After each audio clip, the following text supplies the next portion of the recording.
こんなもんでしょう。リメイクです。で固めます。コストコならではです。注ぎます。ごきげんよう、あすままです。コストコ購入品、アレンジやルーティンを交えてご紹介します。今週は2回に分けました。その後編です。チャンネル登録もお願いします。まるちゃんのライスバーガー焼肉10個入り1358円です。1個あたりは 135.8 円。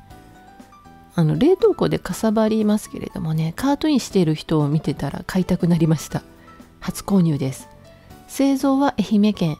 賞味期限は来年の4月19日です。約11ヶ月です。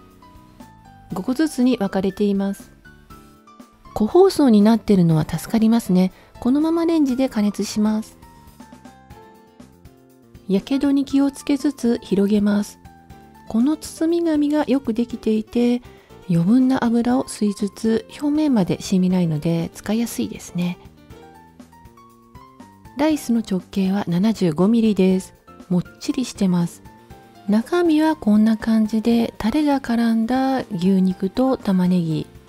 パッケージ写真のもりもりと比べちゃうと貧相ですけれども、こんなもんでしょう。割とパンチ強めの甘辛ですけれども、うちの子でもギリギリ食べられました。辛いけど美味しい。でも辛いとのことです。モスバーガーのライスバーガーと比べちゃいかんと思いますけれども、冷凍食品としては美味しいと思います。視聴者様のアレンジも試してみようと思います。アボカドがなかったので、とりあえずロメインレタスを挟んで、それと海苔を巻いてみました。美味しかったです。もちもちじゃがまんスープ24個899円から200円オフです。娘が好きなのでリピです。製造は北海道。賞味期限は来年の4月19日です。約11ヶ月です。冷凍です。じゃがまんは12個ずつ分かれています。スープは4つ、水で薄めて使います。沸騰したお湯にじゃがまんを入れて8分茹でます。8分経つとじゃがまんが浮いてきます。スープを入れて一煮立ちしたら出来上がりです。インスタントラーメンと同じですね。1人分は6個を想定しているようですが、4個でもう十分です。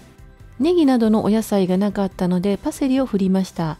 じゃがまんはもっちりつるんとしています。じゃがいもって片栗粉ですもんね。肉入り芋団子ですけれども、皮は厚めであんは少なめ。肉の存在感は弱いです。スープはちょっとしょっぱめ。量も多めなのでいつも残っちゃいます。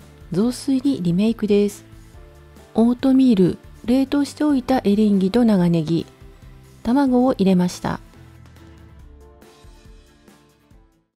オランフリーゼルブラッドオレンジジュース1リットル598円から120円オフです。メルマガ掲載品です。濃縮還元ではないストレート 100% オレンジジュースです。もちろん香料は不使用で、ビタミン C の含有量が多いとかで人気の定番商品ですね。原産国はイタリア。賞味期限は2025年の10月です。約2年です。冷凍なので保冷剤代わりにもなりますね。2時間経ちましたがまだカチカチです。冷蔵庫解凍で翌々日の朝までかかりました。30時間くらいですかね。しっかり振ってから蓋を外して注ぎます。見た目はトマトジュースに近いですけれども、お味はフレッシュなオレンジジュース。美味しいです。ゼリーにするならせっかくのビタミン C を加熱して壊さないように作ります。諸説ありますけれども、50度以上で働きを失うらしいです。ゼラチンをお湯でしっかり溶かしてからオリゴ糖を加えます。混ぜながら少しずつジュースを入れてしっかり混ぜます。器に移したら冷蔵庫で冷やして固めます。ウォールナッツカレンツブレッド698円から150円オフです。気に入っているので2袋買っちゃいました。もうね、どうやって食べても美味しいです。加工日は昨日、消費期限は明日です。なので冷凍します。焼き加減が個体によって違うのはコストコならではですね。先日ご紹介したばかりなので詳しい説明は省きますが、今回はちょっと厚めの2センチにスライスしました。くるみの食感と小粒なカレンツの甘酸っぱいアクセントも効いています。できれば焼きたてに出会いたいですね。浜屋ドリップバッグコーヒー40バッグ入り998円です。1杯あたりは 24.95 円。豆の産地はコロンビア、ブラジル、その他のブレンド。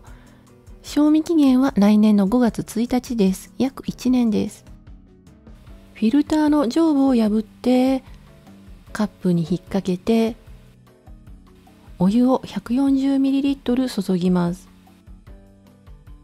酸味、苦味ともにマイルドでバランスの取れたブレンドです。今週のお酒はキリン淡麗グリーンラベル糖質 75% オフキャンペーンでいただいたのでコストコとは関係ありません。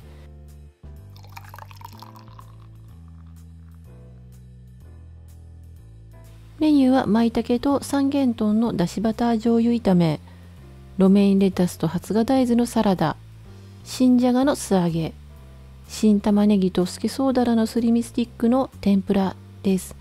この天ぷらは全粒粉を使っているので茶色です。失敗ではありません。衣がサクサクに仕上がります。ポン酢をつけるのがおすすめです。毎週金曜日にまとめ買いをしています。レビューは数回に分けて編集完了次第アップしていきます。チャンネル登録をお願いします。概要欄にご紹介しきれなかった購入品も含めた価格情報などを載せています。お買い物の参考になさってください。今回も最後まで見てくださりありがとうございました。